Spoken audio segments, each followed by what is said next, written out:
chuyện nó về qua ta họ lười thời gian sân gió là nó giống mù nó mó ta xuống nữa À bác chứ cháu cũng về nhá.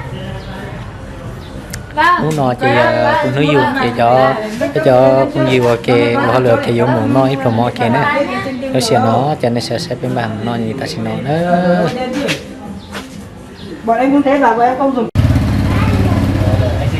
sao nó biết chuẩn bị mù nữa cái tí mù nữa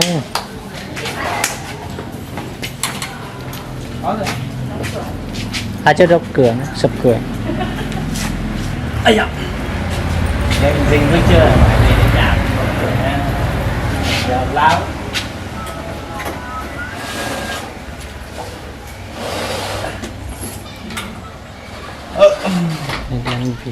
Nó khóa không là gì? À hình như không.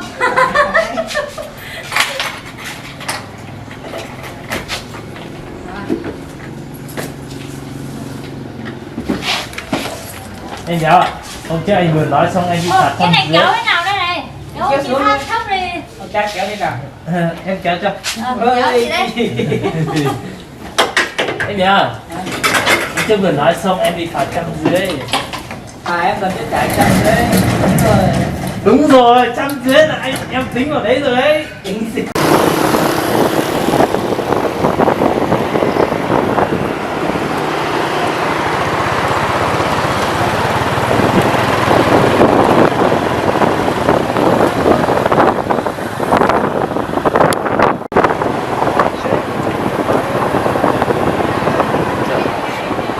đã đến nơi tôi nói cái này nhá vịt cỏ số 1 Đéo nhá. Anh nặng quá rồi. ô xe bị ấy à Nó chậm gầm. Ôi, ôi. Sao đó? Hỏi theo chị đấy, xe của em không sao đâu.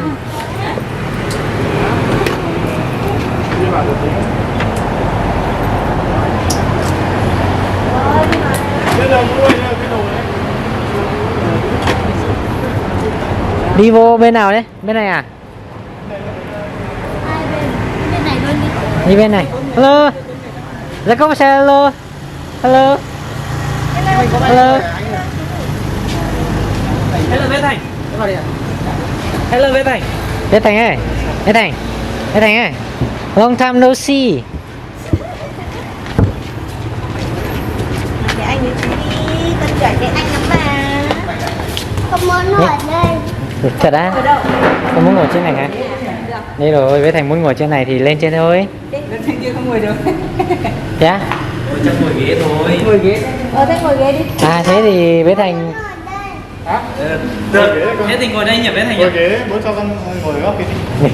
thì gì làm mình kia Ngồi trên ghế, bố cho con một cái ghế riêng. Hả? ở trên này người lớn không ngồi được với Thành à người lớn các chú chân to không ngồi được Béo không ngồi ở trên kia. Các chú béo rồi, các chú sang đây ngồi đây với mẹ. Đây ngồi đây. Ngồi đây gần mẹ. đây ngồi đây rồi Còn một cánh ghế ở đây. Monkey ạ. story. Được rồi đi. Phát xuất cho mình phải. Monkey story. Chị học bài Monkey story rồi nhé. Xem em với ạ. Xem Cáo không? ơi. Chú đây, gọi đồ đây. hả Hôm nay gọi đi chị chú gọi đi chị không biết gọi đâu. chị chú gọi biết món ngon gọi đi Anh này anh ăn này em nhiều cho anh biết. Anh ăn đây nhưng mà anh không gọi bao giờ. Đấy. Anh toàn gọi combo. Combo xem nào. Chị có ăn vịt bó xôi không? Không, món đấy ngấy. Ăn 610 này thôi rồi. Cái này không phải không có, Bó xôi đấy ạ. không có đúng không? Vâng, từ từ nó thử Có hấp nướng xương ngọt ong sấu rang muối và nộm. Ăn nhiều Đấy, combo này đi. ăn cái gì tôi chỉ có rau cải và rau muống ạ. Không muốn. Quả su su luộc trong muối gừng. Thế chọn mọi người chọn đi. Quả Chị cứ su chọn su đi. luộc nhé hay là gì ạ? su su luộc à su su Chấm muối gừng, su su xào rồi mè. Có rau su su không? Em có quả không ạ? Có rau su su xào. Em không có rau đâu. Có quả. Đấy chị ăn một đĩa rau cải xào mè và một đĩa quả su su luộc nhé. có cải chấm xì dầu trứng nhé Quả su su xào luộc chấm gừng rồi thì là ăn cả cho có cài luôn đó. Tại sao mẹ Sao?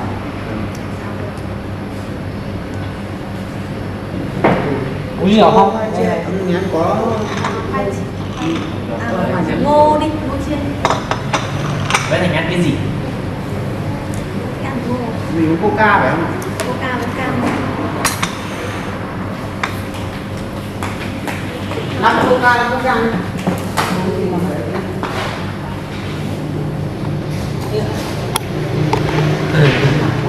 Ôi, một bên mất rồi. Chưa xin phép rồi. We say hello. Hello. Với Thành xem luôn. Với Thành ở trong này đi để tôi mang về hay lên xem. Dạ. Hôm nào lên chơi với hay lên biết cười rồi đấy. Hay lên biết chơi rồi đấy. Hay lên biết làm môi. Hay lên biết làm môi, biết thổi môi rồi đấy. Báo được 1 đến 2 rồi, 2 à? Môi chưa? Bao nhiêu tuổi? Ngày mai nó là để ba nào được. Cái gì nha? Ba ơi. Hả? Sao? Chị Trà thì thế nào? Ôi, À, đúng rồi, mình nói là tình có sự bên đồng nghiệp tình kiểu đấy. Đây, Dạ. Hôm nay hôm nay cả nhà mặc áo đôi à? Mặc áo gia đình à? đây là Thành. Can you introduce yourself? What's your name? Thành. Oh. You have a name, right? Trên phòng. Nó tên tiếng Anh nữa. Đấy đâu? Ui. Thế này, what do you say? What do you say? Đây là hai em họ của bố. Báo thì là học trường cấp 3. Học cùng trường cấp 3 với cùng trường đại học. Nhưng mà xin báo vào thì ra trường vẫn học. Phải ở chỗ một khóa. Báo vào lúc báo vào vùng cao thì sẽ ra vùng cao. Lúc em vào đại học Dạ. ra đại học. Năm đó ra. Trường ấy. Cấp 3 là biết nhau hồi các bạn hay là Đúng. Các bạn là Lúc báo từ lúc cấp 3 thì là năm 2012 anh với lại một sinh viên đi vào kia. Ở đấy là hình như là thành lập trường ấy nhỉ? Hay là cái gì? Không phải là trường mà anh và em ở chỗ gì nhỉ? Tìm kiếm tài năng trong quốc tế. thế là đi tìm kiếm tài năng. Các bạn quốc tế trước mà nhỉ? Tìm cái tài năng đúng không? Lúc đó đi nhà năng có tài liền cơ. Gì đây? Đi có tài liền đi hát. À đi hát à? Thế là được sinh nhật đi hát đó. Lâu lắm mà đi ca gì chết rồi mình. Dễ. Được phải không? Được phải không? Không, thì có thể được đâu, đây là cái kích cho cái chứng nhận là được cũng như là 150 ra. Bây giờ trong trường thì đánh thì thôi, xong ra đi mà. Nhưng mà không phải đi thi nó dạng kiểu giao lưu. Còn mời đến nhà trường ấy, nhà trường cũng có một bạn ấy là hai người thi. Nhưng mà hai người em thi thì cái người phải 6 giải nhì.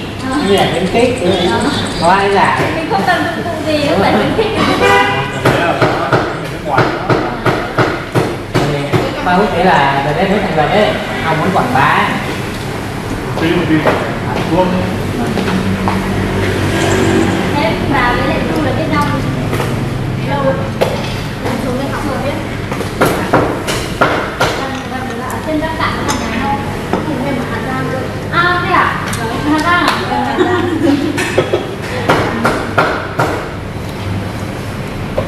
Biết nhau từ năm 2012. Ở chỗ bên nhà bà cậu á, đây cậu cũng có 2 em ở đây.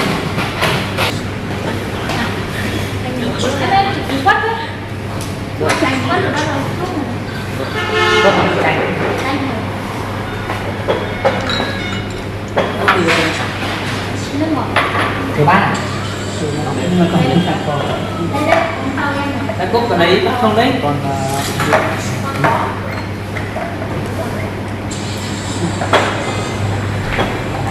Đây mọi người lấy bạn con nước này. Ừ. Không cần đá đâu anh nha. Ủa đá mới ngon lắm. Ngon hơn là buồn này.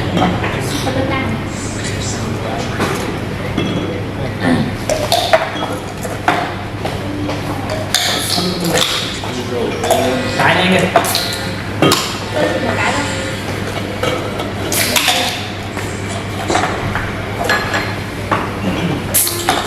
Cái bảo với Hồng mà còn đi làm luôn.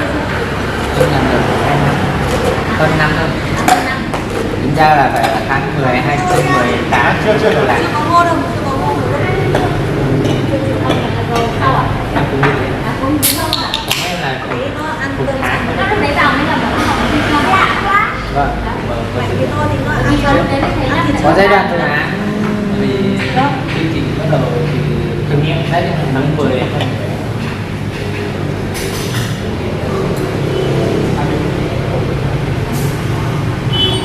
Mời mọi người nhé.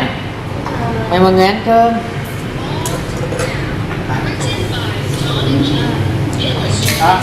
Vô đã. Đây, Vô. Rồi. Nguyễn Thành. Chúc mừng sinh nhật chú Báo à? Rồi, bên này It's my birthday. Rồi. Happy birthday chú Báo. Chúc mừng sinh nhật. Rồi. Dạ. Mời mọi người nhé.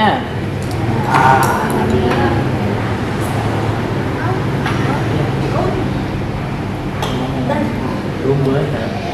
Có ăn không? Hay là mình lại có nó ngon?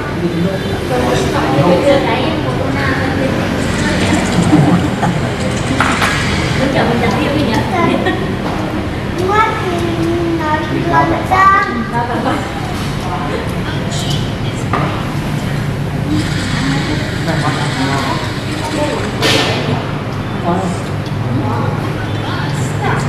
Và thêm một nồi lẩu ốc cuốn.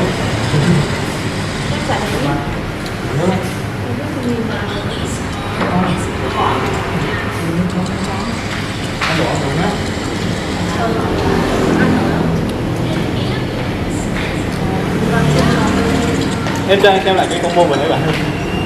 Con đấy là con lẩu đúng không em? Chắc là anh ăn thêm lại. Ăn thì ăn lẩu. Cái này nhá. Ốc cuốn này là bát. Thế không thì tôi Anh muốn đổ cái này sang nồi thì cách được. Giờ em đổ ra. Sao lại trên rau Đấy, rau thêm. chuyển sang cái bài này.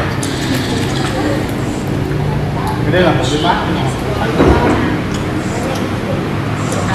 Ăn lẩu.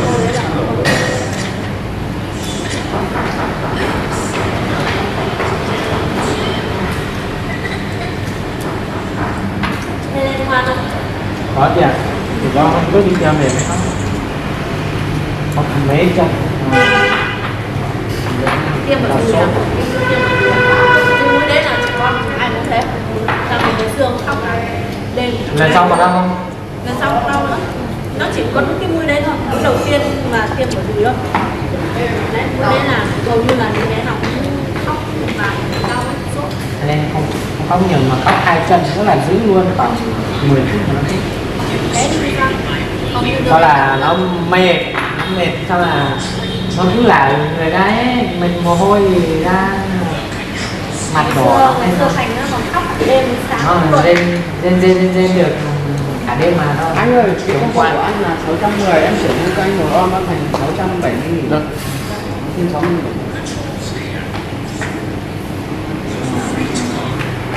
hôm qua Cái đôi cái này nhá, ăn hết món này em chuyển vào. Được.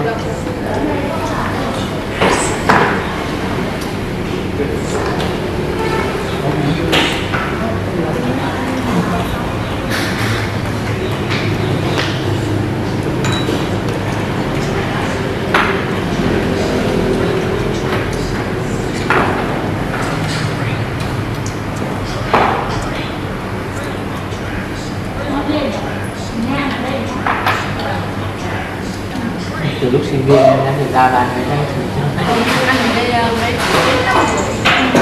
lúc nãy ăn gì vậy? Năm 2012. Lịch quá. Ờ. 2014. Đâu cái năm đấy là em làm cái đấy.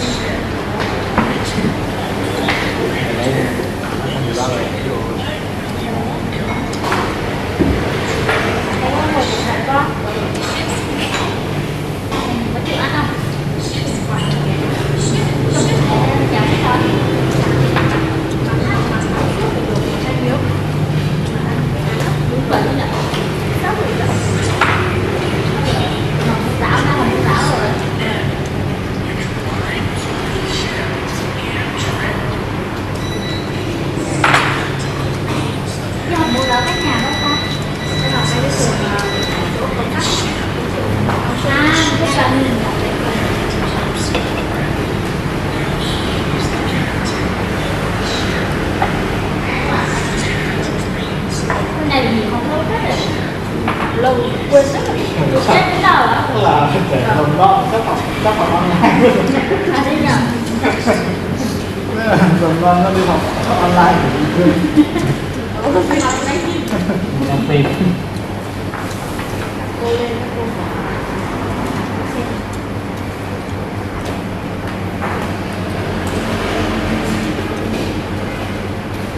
Tối hôm qua nằm mơ lấy biên bản đến nhà chơi vậy. Đúng không? Đâu có ai đi làm được chơi.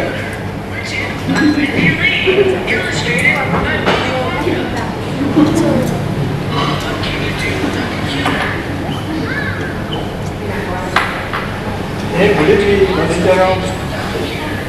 Biết còn đi có đến không? Có thấy biết còn đi không? Trước lần mà nó đang đi cùng xem biết còn đi.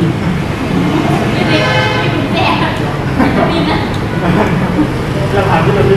Đi làm ra không ngủ. Hôm qua nó ngủ qua đường đi với xe với đi đấy. Bố xuất để cho xem cái này đây. Còn xem hai cuối đấy. Biết còn đi làm đây. Áo đấy không?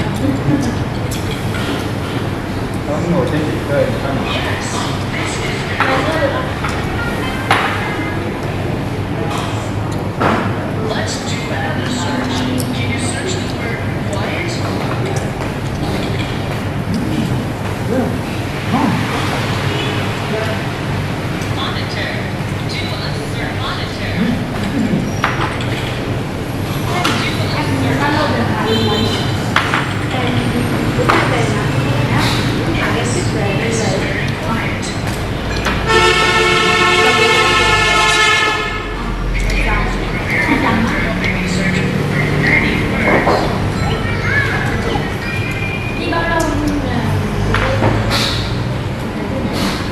Em muốn lên hết là 5 cuốn.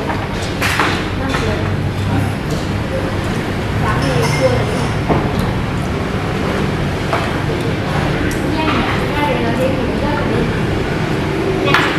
Nó đi một tí là nó đến qua một buổi ăn sáng ở đấy.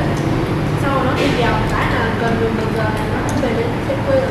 Nhưng mà tôi đi Hà Giang giờ giờ đi có gì đâu không? Đường đi sẽ đi một trận là có Em đi cộng ở trên đấy, ở trên vùng cao đấy thì có đi, nhưng mà em ở phía trên dưới này các bạn thì em đi hết tuyên quang ở đến quê đây. Gần đi gặp đi dễ nào đi được ăn kia. Không làm đề xuất đi khảo sát. Ngày trước lên đi khảo sát là mình đắp cho bạn chơi. Rồi, thì anh có ở được không? Sát ở trên đấy không ở được. Trên đấy cũng có những lúc mà dùng đâu. hay là hàng nước ở trên đường. Trên đấy họ mua ra lọc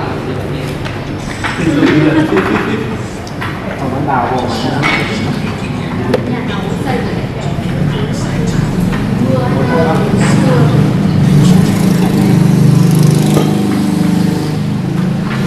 Với cái ao nuôi cá không gì mà họ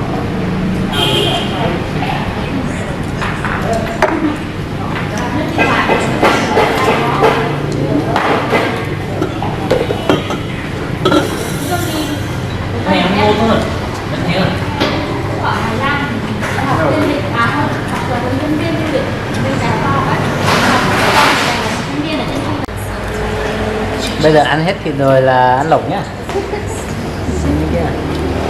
Bé Thành ơi, bé Thành ơi, đây lên tivi nè. Thành cười nhá. Mày ăn lẩu nhá, rất là ngon. Có ai đến xuống đây thì ra ăn nhá.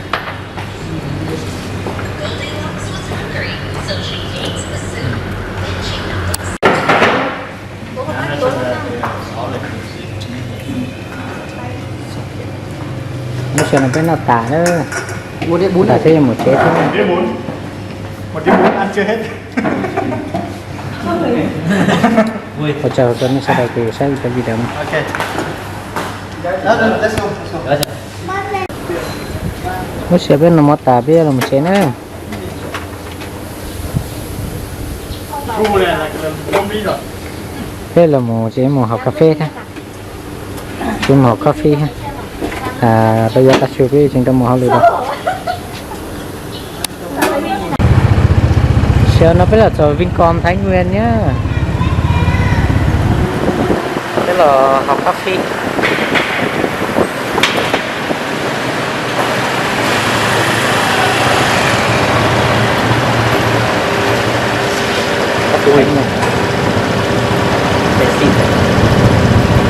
Sẽ phân có lớn.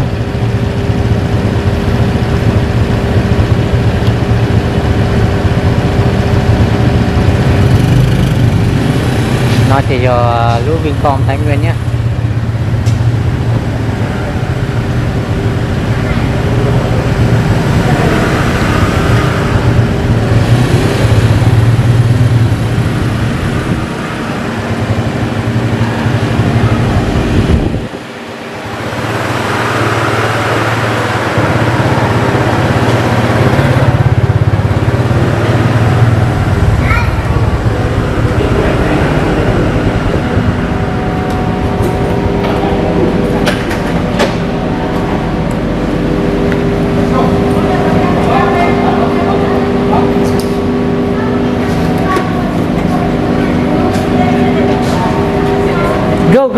Go.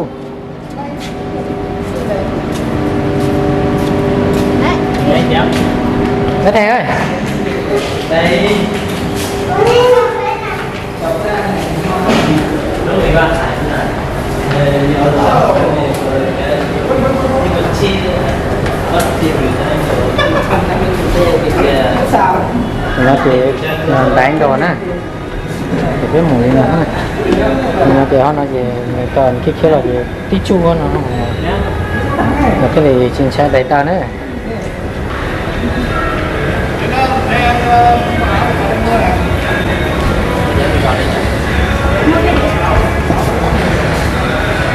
Con nó chỉ là chơi vô không vô cho nó nữa.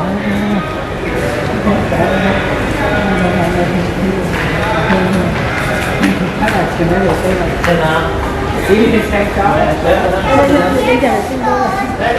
Xin cái này.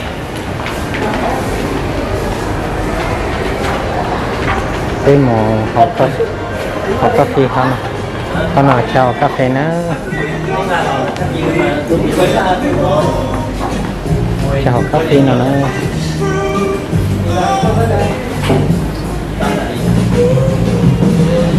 Đấy cho con ha.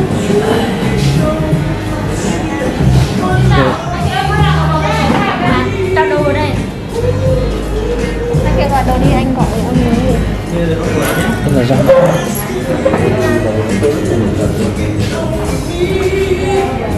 Cái lùm Bé Thành. Cái lùm. Bé Thành ơi. Bé Thành. Chào camera cái này. Hello.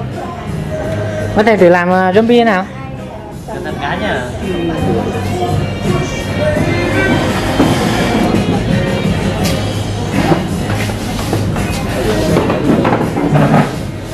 Chụp cái mũ order đấy nhá. Rồi. Có bạc xỉu không? Nó có dừa trước mình uống không nhỉ? Đây có dừa. Có dừa hết à? Đây. Có dừa cà phê, có dừa xanh. Có dừa cà phê này nhá. Thế tao tất cả là Tất cả có dừa. Ai em muốn gì? Cà phê có dừa. có dừa hết à? Có dừa hết. 6 6 cốc. Giờ em Một là sẽ có xoài. 6 cốc dừa. Ok. Bếp Thành sinh tố xoài phải không? Hả? Bếp Thành sinh tố xoài phải không? Phải không?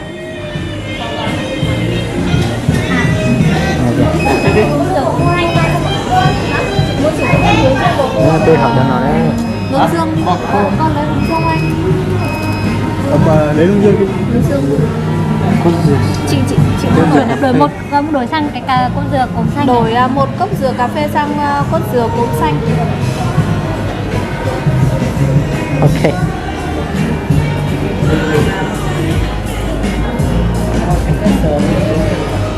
Sang chảnh đúng Cốt không? dừa cà phê. Sang chảnh. Hello bên Thành. Hello. Hello. Bây giờ là cái bếp than nhá. Bây giờ nó mua sao? Đúng rồi, mình phải mua vào kể cả Coffee time.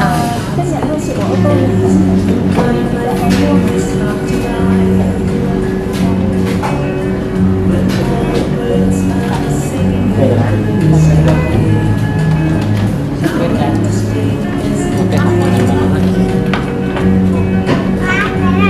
Cái hạt tại là bọn nó biết. Thành đã trả gì? Ý tưởng anh chị này. Cái này. Nó mà sẽ ý tưởng anh chị này. Đây, mua anh cà phê. Cái này in làm sao hơn? Mình phải sang cái kiểu quét được. Cái này phải quét trên máy tính thôi. Cái này in là cái này quét trên máy tính là in trực tiếp đó.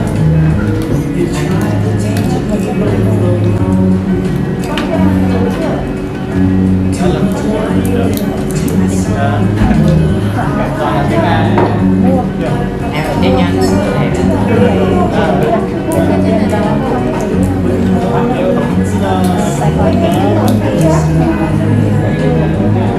Bình thường ấy là cái này hòn lắm.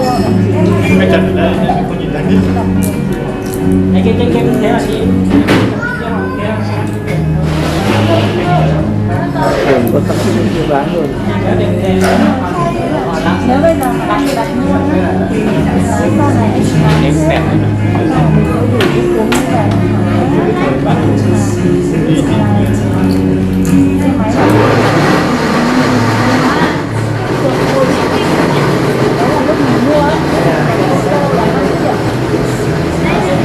Em luôn thì nó không phải.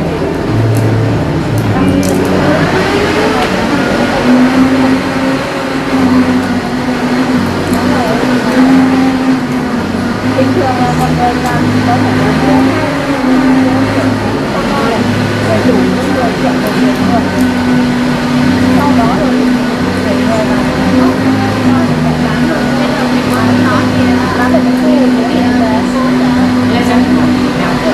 Là không xem cái to không? To không? To nhỏ. nhóm thì thẳng người Cái kia mới to. đặt ra đâu xong là ai đấy cần cấp Cái kia thì to lắm. Cái kia thì phải có nhà. Người khổng lồ xanh mới đổ được. vâng để qua vào nhân hết Siêu nhân mới đổ được. Em muốn cái kia có phải có thể cái này có phải của chú cô đôi không? Có chú cô đôi không? Cái này là của bên nào nhỉ? của bên BSH Bên là của bên Sài Gòn Hà Nội. Về thì nó có cái gì mà Bên là chụp đấu nhiều nữa. Ở bờ Đức cái gì ở trên đấy không thấy. nó không có app Nó phải chú mà.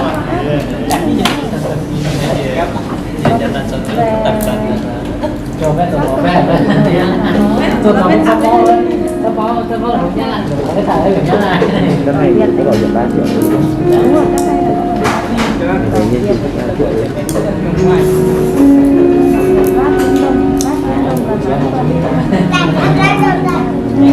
bạn nó sẽ Không có gì. chỉ có này chỉ quá chỉ này Nếu là như những gì tại vết của tôi là không thành sản em.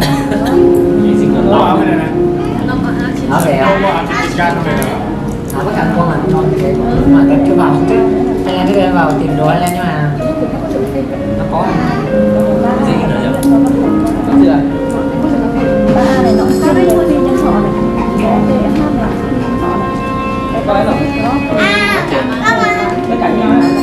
Cái cục đây. Có cái cục. để bảo lãnh được chứ nhưng mà Cà phê đấy nó có tiền mà quan tâm về Cà phê. chăm sóc sức khỏe của mình để bán cái này thì nó phải 6, 7, 8, 9 lần tiền mua thẻ của nó thì nó bảo lãnh Cà phê. cũng là tiền rất là năm Nó cà phê mà. bạn không phải là một giờ hợp đồng với bạn một năm. Drink. Drink thì nó cái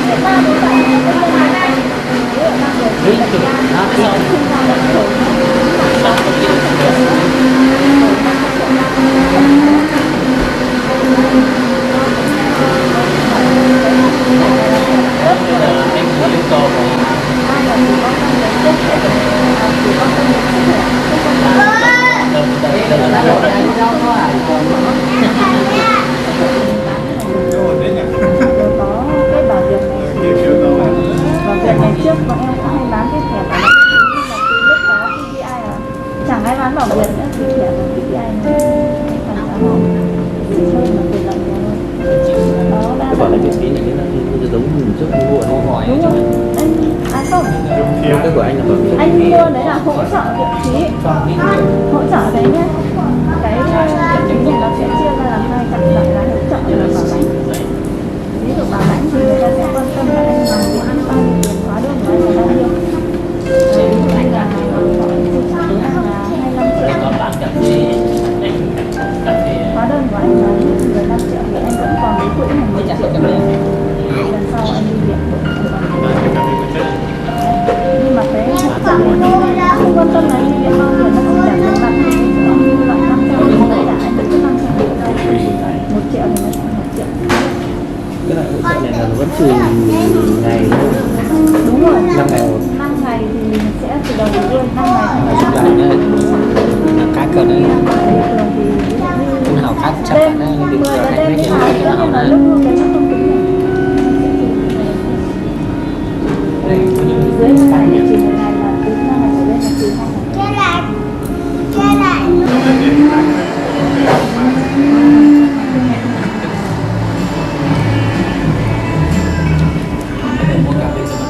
Và thấy là tỷ lệ là ấy là tháng 3 cơ sở như mình pháo là nó cũng mua cho nhân viên trẻ em bạn kiểu như là nó đi làm ở đấy chồng với con và được nếu có nó mua để mua cho cả bố mẹ của các em để nó như là trạm y tế.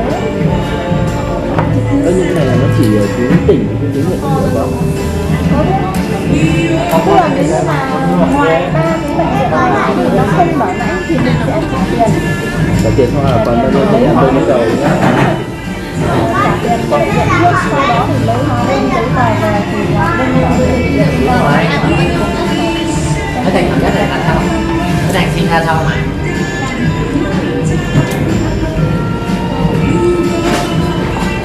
Ôi.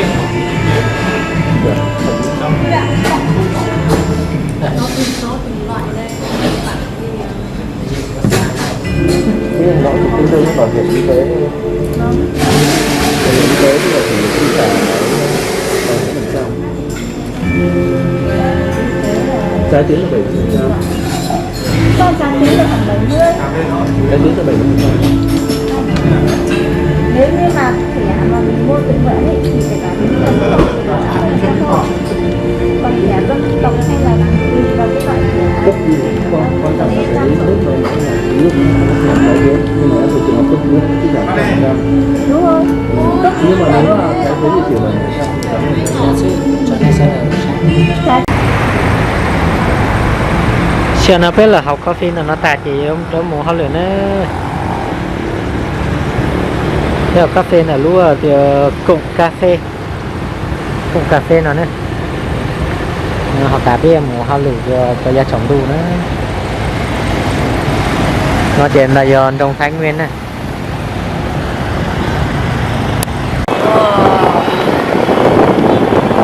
sao nó biết học coffee tạt đấy là một chế là một có một ngày sau hoa lửa